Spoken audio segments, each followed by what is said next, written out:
হযরত আব্দুল্লাহ ইবনে ওমর রাদিয়াল্লাহু তাআলা আনহু তিনি বলেন যে আমি মহানবী সাল্লাল্লাহু আলাইহি ওয়াসাল্লামের সাথে মিনার মসজিদে বসা ছিলাম হুজুরের খেদমতে। কোন মসজিদ? মিনা। তো দুইজন সাহাবী আসলেন, একজন আনসার গোত্রের, আনসার থেকে, আরেকজন সাকাফি গোত্রের।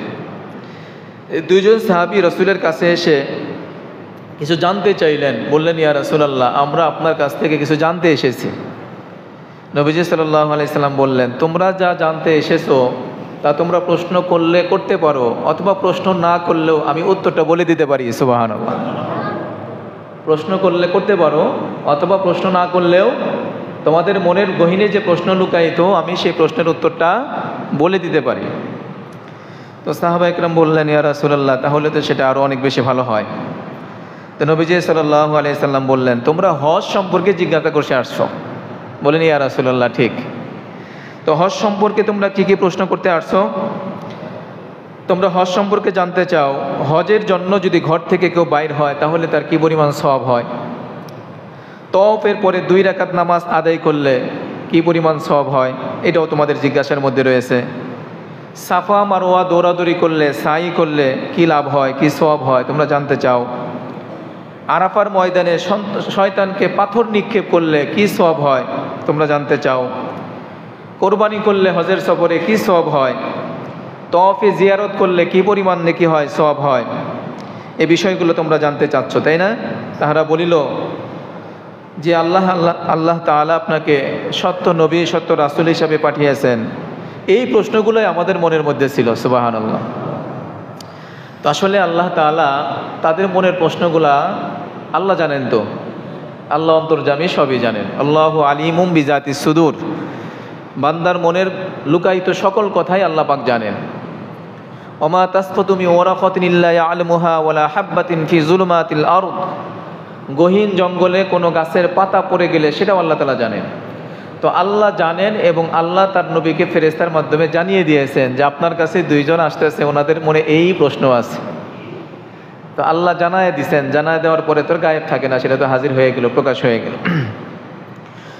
নবীজি সাল্লাল্লাহু আলাইহি সাল্লাম বললেন, কেউ যদি হজের ইরাদা করে ঘর থেকে বাহির হয়, আল্লাহ রাব্বুল আলামিন তার প্রত্যেক কদমে কদমে একটা করে নেকি দিয়ে দেয়। প্রত্যেক কদমে কদমে একটা নেকি। শুধু তাই নয়, প্রত্যেক কদমে কদমে তার আমলনামা থেকে একটি করে গুনাহ মাফ করে দেওয়া হয়। সুবহানাল্লাহ। এটা 2 নাম্বার। প্রতি কদমে একটা সওয়াব, আবার একটা গুনাহও মাফ হয়। তওয়াফের পরে 2 রাকাত নামাজ আদায় করলে একজন আরবি গোলাম আজাদ করার সম পরিমাণ সওয়াব তার আমলনামায় দেওয়া হয়। আরবি একজন গোলাম আল্লাহর রাস্তায় অক্ষ করে দেওয়া, আজাদ করে দিলে যে সওয়াব, সেই পরিমাণ সওয়াব হয়। তাওয়াফের পরে যে 2 রাকাত নামাজ আমরা আদায় করি। 3 নাম্বার, সাফা মারওয়া দৌড়াইলে 70টি গোলাম আজাদ করার সমান সওয়াব দান করা হয়। সাফা মারওয়া সাই করলে 70টা গোলাম আজাদ করার সমান সওয়াব। এরপরে আরাফার ময়দানে মানুষ যখন একত্রিত হয়, আল্লাহ রাব্বুল আলামিন প্রথম আসমানে আসিয়া ফেরেশতাদের নিকট গর্ব করিয়া বলেন, আমার বান্দারা দূর দূরান্ত থেকে এলোমেলো চুল নিয়ে আমার দরবারে আসিয়াছে, তাহারা আমার রহমতের ভিখারি। হে বান্দাগণ, তোমাদের গুনাহ যদি জমিনের ধুলা কণা পরিমাণ হয় অথবা সমুদ্রের ফেনা পরিমাণ হয়, তবু আমি তা মাফ করে দিতে চাই। সুবহানাল্লাহ। সমুদ্রের ফেনা পরিমাণ গুনাহও যদি থাকে, জমিনের ধুলা বালির কণা পরিমাণ গুনাহও যদি থাকে, আল্লাহ তাআলা সেটাও কি করে দেন? মাফ করে দেন। এমনকি যাহাদের জন্য তোমরা সুপারিশ করবা, আমি তাদেরকেও ক্ষমা করিয়া দিলাম। সুবহানাল্লাহ। এটা কি থাইল্যান্ড গেলে, সুইজারল্যান্ড গেলে, ইতালি গেলে, কোথায় গেলে? মক্কা মদিনায় গেলে, হজের সফরে গেলে। প্রিয় বান্দারা আমার, ক্ষমাপ্রাপ্ত হইয়া তোমরা নিজ নিজ বাড়িতে চলিয়া যাও। তোমরা তোমাদের বাড়িতে চলে যাও কি অবস্থায়? ক্ষমাপ্রাপ্ত অবস্থায়। সুবহানাল্লাহ।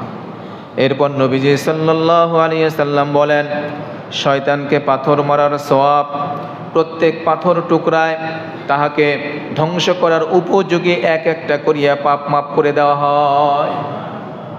আমরা পাথর মারি না? 3টা জামারা আছে, শয়তানের পাথর নিক্ষেপ করার 3টা স্থান আছে, 3টা স্থানে পাথর নিক্ষেপ করি। তো প্রত্যেকটা পাথর নিক্ষেপের মাধ্যমে সওয়াব কি পরিমাণ? বলো এক একটা গুনাহ এমন রয়েছে যেই গুনাহগুলো তাকে হালাক করে দিতে পারে, ধ্বংসের মুখে ঠেলে দিতে পারে।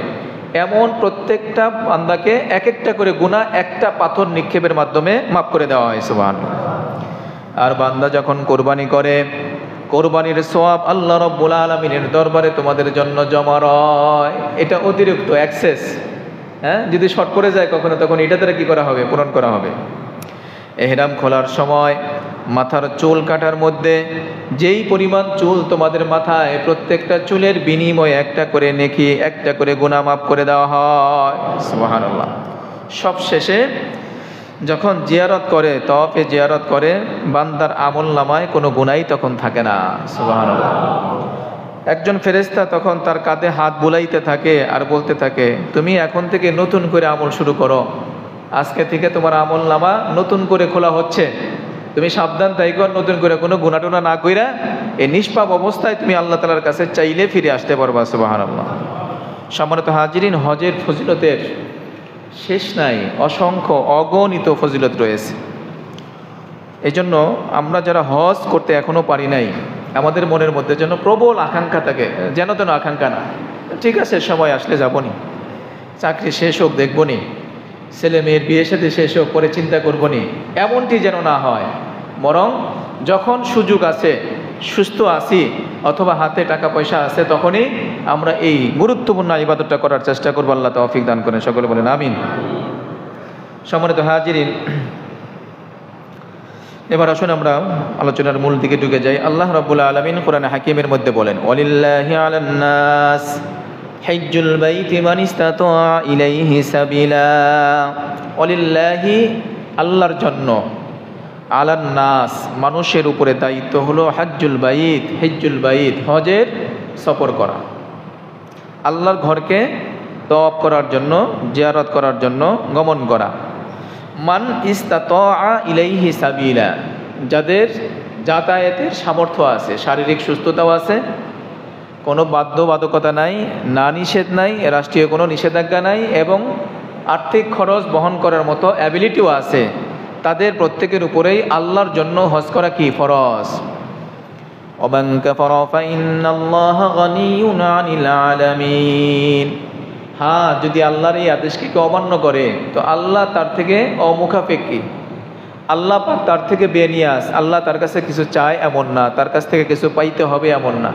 যদি হজ করলো তো নিজের উপকার হলো, হজ থেকে বিরত থাকলো তো আল্লাহ তার থেকে বিরত থাকলেন, আল্লাহ তার ব্যাপারে খোঁজখবর নেবেন।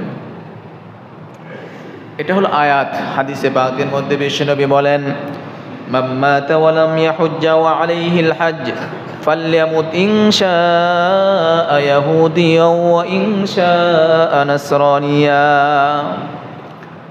মান মাতা, যে ব্যক্তি মারা গেল এমন অবস্থায়, ওয়ালাম ইয়াহুজ্জা, হজ করে নাই, মারা গেল হজ করে নাই, ওয়া আলাইহিল হজ্জ, কিন্তু তার উপরে হজ ফরজ ছিল, হজ করার অ্যাবিলিটি সামর্থ্য তার ছিল, কিন্তু হজ না করেই লোকটা মারা গেল। নবীজি বলেন, ফালইয়ামুত, সে মরে যাক, তার মৃত্যু হোক, ইনশা ইয়াহুদিয়্যা ওয়া ইনশা নাসরানিয়্যা, সে ইহুদি হয়ে মারা যাক অথবা নাসারা হয়ে মারা যাক, আমি নবীর কিচ্ছু আসে যায় না। খেয়াল করছেন? ইসলামের মূল ভিত্তি কয়টি? কি কি? কালিমা, নামাজ, রোজা, হজ, যাকাত। আমরা আগে পরে সিরিয়াল যেভাবে বললাম, কিন্তু এই পাঁচটাই মূলত, তাই না?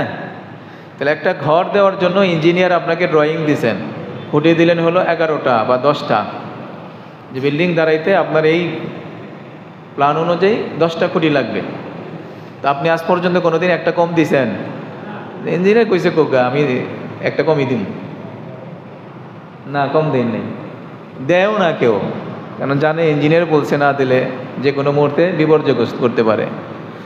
তো ইসলামের মূল ভিত্তি, মৌলিক খুঁটি 5টা, এর 5টাই আমাদের যেন অর্জন হয়, সেই জন্য আমাদের আলাদা একটা প্রিপারেশন থাকা দরকার। ভুলে গেলে চলবে না যে ইসলামের মৌলিক বিষয় কয়টা? 5টা। কালিমা পড়ছে আলহামদুলিল্লাহ, নামাজ পড়তেছে আলহামদুলিল্লাহ, রোজা রাখতেছে আলহামদুলিল্লাহ, যাকাতও দিচ্ছে আলহামদুলিল্লাহ, হজটা যদি বাকি থাকে তাহলে একটা খুঁটি বাকি থেকে গেল। এই খুঁটিটা যেন বাকি না থাকে, এই খুঁটি বাকি রেখে মারা গেলাম তো ইসলামের মূল 5টা বিষয়ের একটা বিষয়কে বাদ দিয়েই মারা গেলাম। তাহলে খুঁটি ছিল 5টা, একটা বাদ দিলে ঘর উঠবে? হয় নাই। সম্মানিত হাজিরিন, বান্দার সাথে আল্লাহর সম্পর্ক 2 প্রকার। কয় প্রকার? 2 প্রকার। একটা সম্পর্ক হলো বিনয় এবং বন্দিগির সম্পর্ক। বান্দার সাথে আল্লাহর সম্পর্ক থাকবে কেমন? বান্দার সাথে আল্লাহর সম্পর্ক, আল্লাহর সাথে বান্দার সম্পর্ক, বান্দা আল্লাহর সাথে সম্পর্ক বিনয়ের সম্পর্ক। যখনই আল্লাহ তাআলার কাছে আসবে বিনয় নিয়ে আসবে, যখনই নামাজে দাঁড়াবে বিনয়ের সাথে দাঁড়াবে, যখনই দান সদকা করবে বিনয়ের সাথে করবে, যখনই কোনো নেক আমল করার জন্য অগ্রসর হবে বিনয়ের সাথে অগ্রসর হবে। আল্লাহ তুমি যত বড়, তোমার হুকুমটাও তো তত বড়, আমি তো খুবই ক্ষুদ্র নগণ্য। আল্লাহ তোমার হুকুম মোতাবেক আমি কাজ করতে সমর্থ নই, আমি যতটুকু করছি আল্লাহ যদি দয়া করে তুমি কবুল করো তাহলে আলহামদুলিল্লাহ, দয়া করে যদি আমার ইবাদতটা তুমি কবুল করে নাও তাহলে আমি বড় ভাগ্যবান। এই যে বিনয়ের সাথে আল্লাহর কাছে পেশ করা, তাহলে একটা সম্পর্ক হলো বিনয় এবং বন্দিগির সম্পর্ক। এই জন্য আল্লাহ কোরআনে বলছেন, ওয়ালা তামশি ফিল আরদি মারহা ইন্নাকা লান তাখরিকাল আরদা ওয়া লান তাবলুগাল জিবালা তুলা। জমিনে দম্ভ করে, অহংকার করে, দাপট দেখিয়ে জমিনে চলাফেরা করো না। কি আছে তোমার ভিতরে? কিচ্ছুই তো নাই। দাম্ভিকতা দেখানোর, বড়ত্ব প্রকাশ করার কিছুই তো তোমার ভিতরে নাই। আউয়ালুকা নুতফাতুন খাজিরাতুন, শুরুতে ছিলে তুমি একটা নাপাক পানি মাত্র, যা মানুষের দেহ থেকে বের হলে গোসল ফরজ হয়ে যায়, এমন নাপাক পানি তুমি ছিলা। ওয়া আখিরুকা আনতা জিফাতুন মাদিরাতুন, আবার যখন তুমি মরে যাবা, মরে যাওয়ার সময়, মরে যাওয়ার পরে 2 দিন তোমার লাশটা রেখে দিলে দুর্গন্ধময় একটা লাশ। মানুষ মারা যাওয়ার পরে 2 দিন রেখে দিলে দুর্গন্ধে কাছে যাওয়া যাবে না? 2 দিন লাগবে না, যে গরমের দিন থেকে 1 দিন রেখে দিলে দুর্গন্ধ শুরু হয়ে যাবে, কাছে যাওয়া যাবে না। তাহলে তোমার শুরুটা ছিল নাপাক আর তোমার শেষটা হলো দুর্গন্ধময় লাশ। মাঝখানে যা আছে সেটাও দেখো। আউয়ালুকা নুতফাতুন খাজিরাতুন ওয়া আখিরুকা আনতা জিফাতুন মাদিরাতুন ওয়া আনতা ফীমা বাইনাহুমা তাহমিলু আজিরাতান। আর মাঝখানের যে সময়টা তুমি নড়াচড়া করতেছো, এটাও তো তোমার পেটের মধ্যে নাপাক। পেটের মধ্যে কি নাপাক? পায়খানা নিয়ে তো আমরা ঘোরাফেরা করি, পেটের মধ্যে নাপাক রয়ে গেছে। তাহলে তোমার বরত্ব প্রকাশ করার কি আছে? কিচ্ছু নাই। বরত্ব প্রকাশ করার একমাত্র মালিক হলেন আল্লাহ, অহংকার করার একমাত্র হকদার হলেন আল্লাহ। তো এই জন্য বান্দার সাথে আল্লাহর যে সম্পর্ক, এটা হলো 1 নম্বর বিনয় এবং বন্দিগির সম্পর্ক। 2 নম্বর সম্পর্কটা হলো প্রেম ভালোবাসার সম্পর্ক। বান্দা আল্লাহর সাথে কি সম্পর্ক রাখবে? ভালোবাসার সম্পর্ক রাখবে। যেখানে ভালোবাসা নাই আর ভয় নাই, সেখানে তেমন কিছুই খুঁজলে পাওয়া যায়।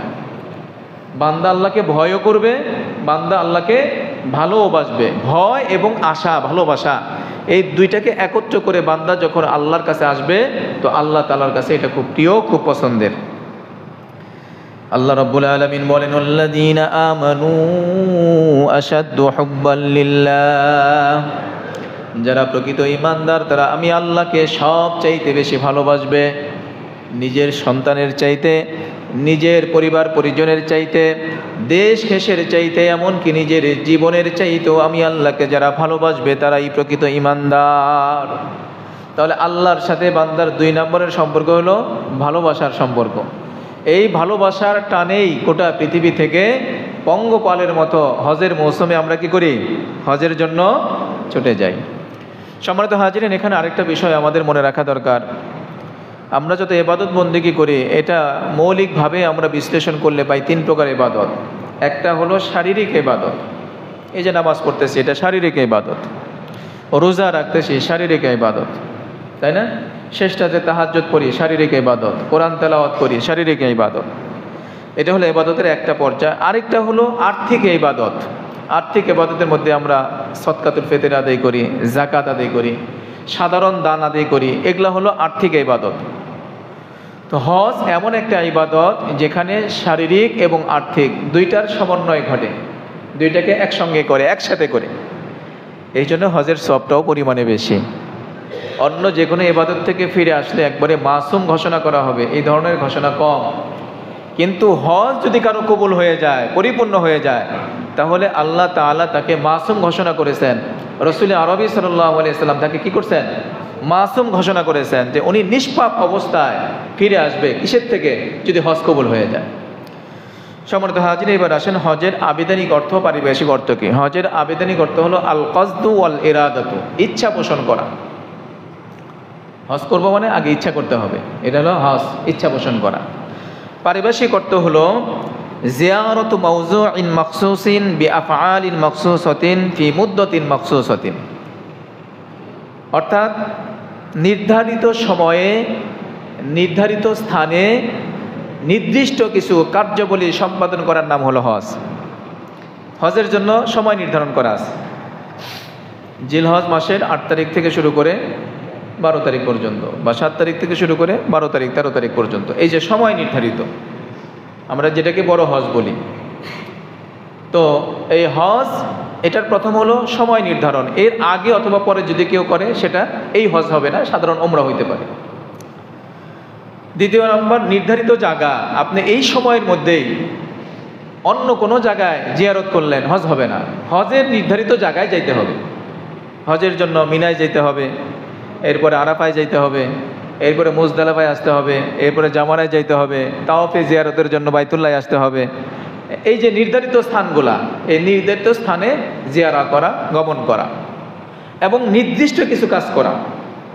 যেমন আরাফার ময়দানে অবস্থান করা নির্ধারিত একটা কাজ, মুজদালিফায় এসে রাত্রি যাপন করা এটা নির্ধারিত একটা কাজ, কোরবানি করা নির্ধারিত একটা কাজ, মাথা মুন্ডন করা নির্ধারিত একটা কাজ, তাওয়াফে জিয়ারত করা, বাইতুল্লাহ শরীফের তওয়াফ করা নির্ধারিত কাজ। তাহলে হজ বলতে আমরা কি বুঝি? নির্ধারিত সময়ে নির্ধারিত জায়গায় নির্দিষ্ট কিছু কাজ সম্পাদন করার নাম হলো হজ।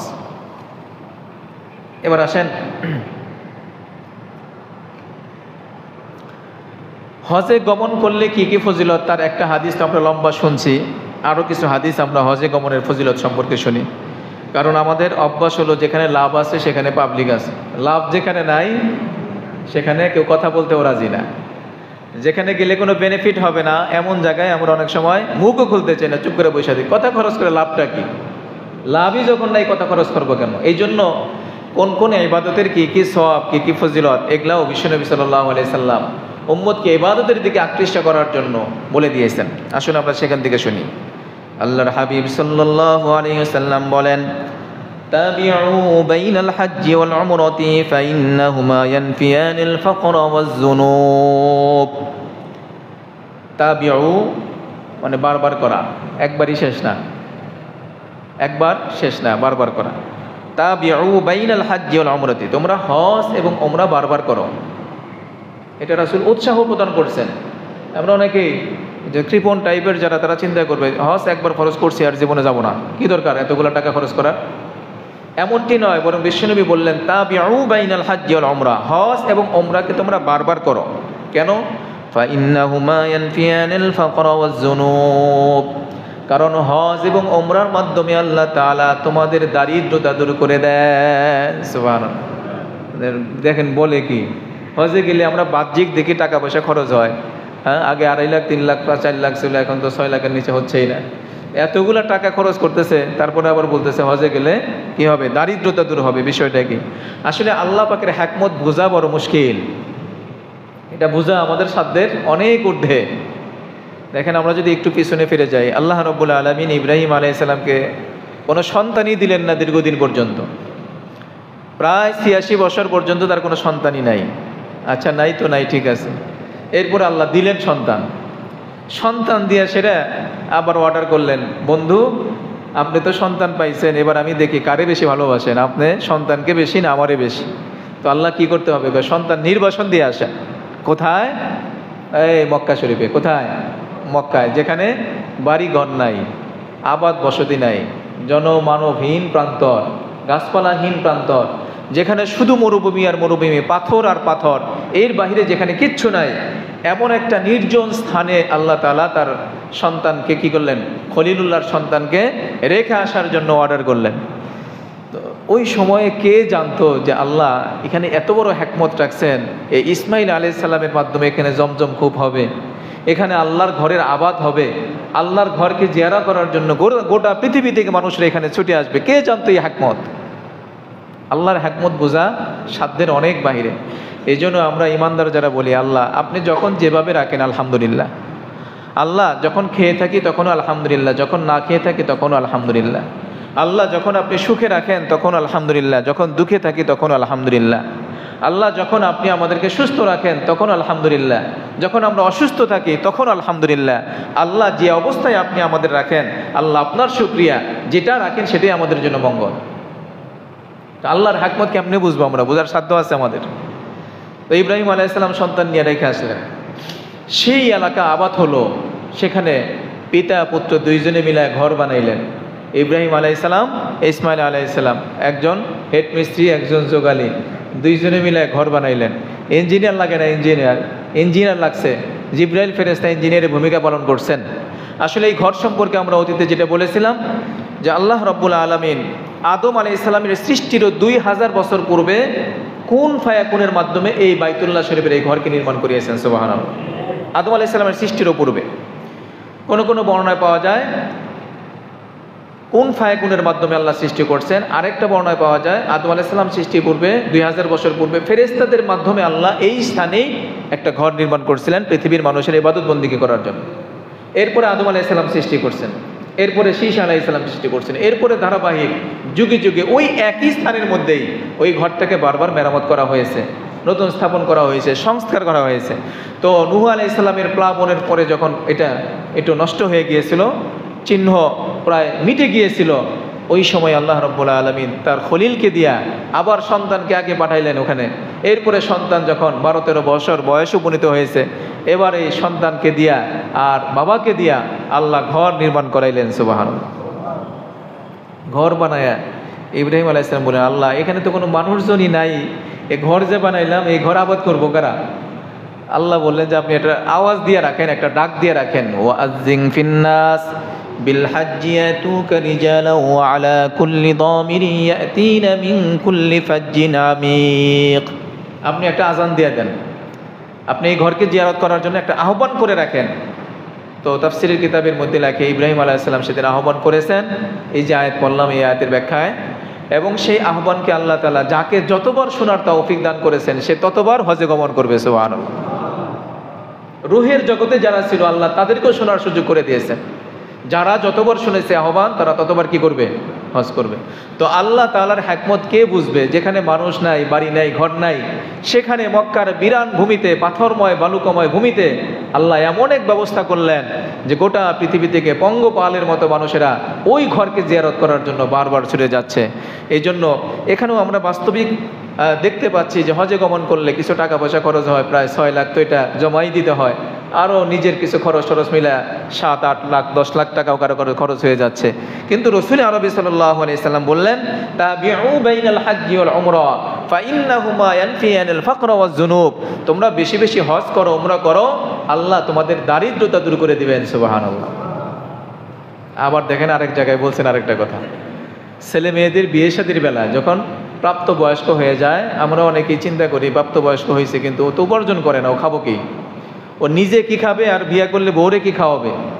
এই চিন্তা করে অনেকে দেখা যায় ছেলে 30 বছর হয়ে গেছে, বিয়ের কথা মুখ দিয়ে বের করে না। মেয়ের 25 বছর হয়ে গেছে, এখনও বিয়ের কথা মুখ দিয়ে বের করে না বা হচ্ছে না।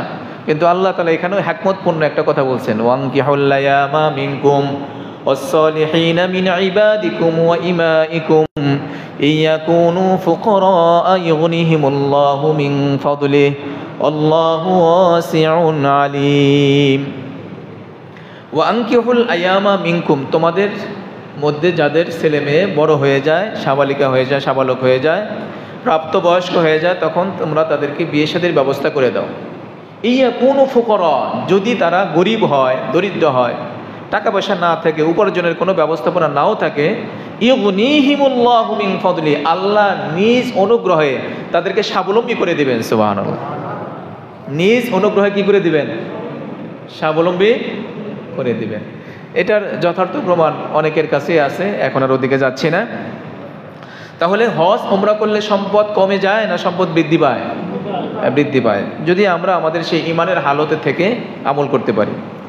2 নম্বর দেখেন, মান হাজ্জা লিল্লাহ ফালাম ইয়ারফুস ওয়ালাম ইয়াফসুক রাজাআ কায়াউমিন ওয়ালাদাতহু উম্মুহু। যেই ব্যক্তি আল্লাহর জন্য হজ করবে, ফালাম ইয়ারফুস ওয়ালাম ইয়াফসুক, হজের সফরে কোনো গুনাহের কাজ করবে না, কাউকে কষ্ট দিবে না, কথার দ্বারা, কাজের দ্বারা, আচরণ দ্বারা, ভাবভঙ্গির দ্বারা কাউকে কষ্ট দিবে না। রাজাআ কায়াউমিন ওয়ালাদাতহু উম্মুহু, নবীজি বলেন ওই ব্যক্তি এমন অবস্থায় ফিরে আসবে যেন আজকে তার মা তাকে সদ্য ভূমিষ্ঠ করছে, নিষ্পাপ সন্তান যেরকম সদ্য ভূমিষ্ঠ নিষ্পাপ সন্তান। হজ যে সঠিকভাবে আদায় করবে, হজের সফরে কোনো গুনাহের কাজ করবে না, কাউকে ঠকাবে না, কাউকে কষ্ট দিবে না, তো ওই ব্যক্তি এমন নিষ্পাপ অবস্থায় হজের সফর থেকে ফিরে আসবে, বলেন সুবহানাল্লাহ। হাজী সাহেবরা এবার যারা হজে যাবেন একটু হাত তুলেন দেখে, এই বছর যারা যাচ্ছেন, এই বছরে যারা যাচ্ছেন আমাদের মুসলিমদের মধ্য থেকে, যে আমাদের মাজলু ভাই যাচ্ছেন আলহামদুলিল্লাহ, জি দাঁড়ান একটু দোয়া নেন সবার কাছ থেকে, সময় তো কাছে, দাঁড়ান একটু দাঁড়ায় সবার কাছ থেকে দোয়া নেন। আর কে যাচ্ছেন এবছর হজে যাচ্ছেন? আর কে কে দেখি, আলহামদুলিল্লাহ। আর কে আছে? তো আরো আমাদের আশরাফ সারও যাচ্ছেন সম্ভবত, আসে নাই হয়তো, আরও অনেকেই যাচ্ছেন, জি আলহামদুলিল্লাহ। ওনাদের জন্য দোয়া করবেন, আল্লাহ যেন সুস্থ রাখে, নিরাপদে হজ সমাপ্ত করে আসার তৌফিক দান করেন, আমিন। হজের সফরে গেলে, সফর মানেই কষ্ট, আমরা একটু বলে দিচ্ছি বিষয়টা। বাড়িতে থাকলে আপনি যেভাবে খাবার চান পাওয়া সম্ভব, যেভাবে বিছানাপত্র চান বাড়িতে সেটা পাওয়া সম্ভব, যেভাবে বাজার ঘাট করতে চান সেভাবে সম্ভব, কিন্তু অন্য রাষ্ট্রে গিয়া ওইভাবে বাজারঘাট পাওয়া স্বাভাবিক সম্ভব না, নিজের ইচ্ছা মতো সবই পাওয়া সম্ভব না। হজের এত ফজিলতের এটাও একটা কারণ যে হজের সফরে অনেক কষ্ট আছে। কি আছে? অনেক কষ্ট। যারা হজ করছেন তারা জানেন হজের 5 দিন যে কাজ করতে হয়, এই কাজগুলো সত্যি খুব কষ্টদায়ক এবং কষ্টের কাজ। এই কষ্টের বিনিময়েই তো আল্লাহ কি করবেন? মাফ করবেন। এই জন্য হজের সফরে খাবার পাইছেন বা পান নাই এই নিয়ে কারোর সাথে ঝগড়া করেন না। বিছানা কম পাইছেন বা বেশি পাইছেন, আরামদায়ক পাইছেন বা একটু কষ্টের পাইছেন, এই নিয়ে মন্তব্য করে নিজের হজের উপরে ছুরি চালায়েন না। হজের সফরে একাকী যাওয়া যায় না, কোনো না কোনো মাধ্যম হয়ে যাইতে হয়, কোনো না কোনো মাধ্যম হয়ে যাইতে হয়। এই জন্য ওনারা সাধ্যমতো চেষ্টা করছেন, আপনার তকদিরে যতটুকু ভালো ছিল সেটা হয়েছে। বাকি হজের সফরে গাড়ি পাইলাম না কেন, দেরি হইল কেন, খাবার আসলো না কেন, বা দেরি হইল কেন, বা এরকম খাবার কেন, এই জাতীয় বিভিন্ন জিনিসের পিছনে পড়ে থাকলে তাহলে দেখবেন আপনার গুরুত্বপূর্ণ যে মাকসাদ সেটাই ছুটে যাবে। এই জন্য হজের সফর মানেই কষ্ট। যে ধরনের কষ্ট আসুক, আল্লাহ আমি তোমাকে পাওয়ার জন্য আসছি, ঘরে থেকে তো পাইলাম না এই জন্যই তো বের হয়ে আসছি, আরামে বিছানায় তো পাই নাই এই জন্যই তো কষ্ট করার জন্য বের হয়ে আসছি। সুতরাং হজের সফরে যে কোনো কষ্টই আসুক, এটা জেহাদের ভূমিকা নিজেকে অবতীর্ণ করার মতো মনে করে সকল কষ্ট সয়ে শুধুমাত্র আল্লাহ তাআলার কাছে আমরা যেন ক্ষমাটা নিয়ে ফিরতে পারি, তাহলেই আমাদের এই কষ্ট কি হবে? সার্থক হবে। আল্লাহ তৌফিক দান করেন, আমিন। তাহলে ফালাম ইয়ারফুস ওয়ালাম ইয়াফসুক, সে কাউকে কষ্ট দেয় না একটা, এবং কোনো গুনাহের কাজও করে না। এই দুইটা জিনিসকে সামনে রেখে যারা হজ করে ফিরে আসবে, তো রাসূল আরবি বললেন রাজাআ কায়াউমিন ওয়ালাদাতহু উম্মুহু, আল্লাহ তাআলা ওই বান্দা বান্দিকে নিষ্পাপ করে গুনাহমুক্ত অবস্থায়, মাসুম অবস্থায় তাকে ফেরত দিবেন। সুবহানাল্লাহ। এরপরে আসেন 3 নম্বর, আন-নাফখাতু ফিল হজ্জি কান-নাফখাতি ফি সাবিলিল্লাহি বি-700 দিআফিন। বিশ্বনবী সাল্লাল্লাহু আলাইহি ওয়াসাল্লাম বলেন, হজের সফরে 1 টাকা খরচ করা, হজের সফরে 1 টাকা খরচ করা, কান্নাফখাতি ফি সাবিলিল্লাহ, আল্লাহর রাস্তায় খরচ করা কি সমান? বি-700 দিআফিন, 7,700 অথবা তার চাইতেও বেশি দান করার সমান সওয়াব। হজের সফরে 1 টাকা দান করা বা খরচ করা, এখানে খরচ করার কথা আসছে। আপনি আপনার প্রয়োজনেই খরচ করতেছেন, আপনি আপনার পানি কেনার জন্য, খাবার কেনার জন্যই খরচ করতেছেন, হ্যাঁ, কিন্তু তারপরে হজের সফরে যে খরচ করলেন, যদি নির্ধারিত পথে, হ্যাঁ, ফি সাবিলিল্লাহ হজ করতে যায় সেটা যা যা প্রয়োজন আপনার, এই প্রয়োজনীয় কাজেও যদি খরচ করা হয়, 1 টাকা খরচ করলে 700 টাকা এবং তার চাইতেও বেশি টাকা সওয়াব করার সমান সওয়াব আল্লাহ দান করবেন। সুবহানাল্লাহ। দেখছেন কত সওয়াবের কাজ।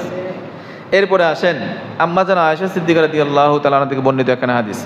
ক্বালাত আয়েশা রাদিয়াল্লাহু তাআলা আনহা ইস্তাযানতুন নাবিয়্য সাল্লাল্লাহু আলাইহি ওয়াসাল্লাম ফিল জিহাদ ফাকালা জিহাদুকুন্না আল হজ। আম্মা জান আয়েশা সিদ্দিকা বলেন, আমি একবার নবীজির কাছে জিহাদের পারমিশন চাইলাম, ইয়া রাসূলুল্লাহ আইয়ুল আমালি খায়রুন, আপনি বলছেন ক্বালা আল জিহাদু ফি সাবিলিল্লাহ, আল্লাহর রাস্তায় জিহাদ করা এটা উত্তম আমলের মধ্যে একটা। তাহলে আমরা নারী বলেই কি উত্তম আমলটা আমরা করতে পারি না? আমাদের তো উত্তম আমলটা করা দরকার। তো ইয়া রাসূলুল্লাহ আমরা জিহাদের পারমিশন চাই। নবীজি সাল্লাল্লাহু আলাইহি সাল্লাম তখন তাদেরকে বললেন, জিহাদুকুন্না আল হজ, মেয়ে লোকের জন্য জিহাদ হচ্ছে হজে গমন করা। সুবহানাল্লাহ।